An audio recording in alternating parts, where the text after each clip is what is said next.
The next story is from The Guardian, and this is your favourite subject, Ian, cladding. I did used to be an engineer. Oh, did you? And so I did design, not this particular cladding, I should point that out. You're not right responsible, now. no? No. That's the beautiful thing about comedians. They always have past lives, and I never knew you were an engineer. A hinterland, I think. You know what? Basically, this is in The Guardian. Developers in England to be forced to pay to fix cladding under new laws. The firms could, in effect, be blocked from the housing market if they do not fix cladding safety issues. Why has it taken them 4.5 years? I know laws take a while to frame, but it's been 4.5 years when these poor people who've lived in these high-rises after the Grenfell fire, which is how this all started, and they've been thinking they're going to get bills up to 100,000 quid. And I've seen interviews on local news. It's a sort of local news story. Yeah. And it's terrible. Do you want me to tell you why it's taken 4 years?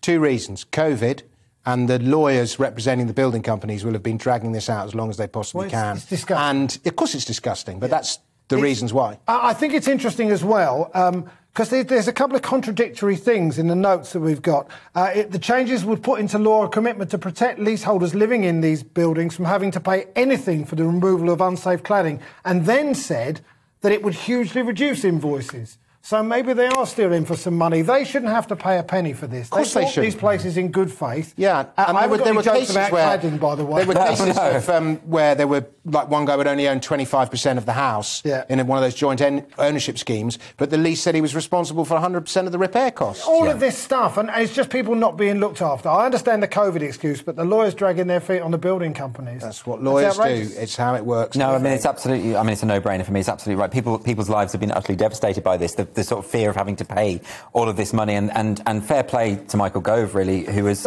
no, but he has been quite tenacious about this. Never heard that. No, but he really has been pushing at this and sort of saying, we've got to make sure that the building owners are the ones who are going to have to pay for this. That, and it's right. It's absolutely the morally right thing to do, and I think it's important that it's happened.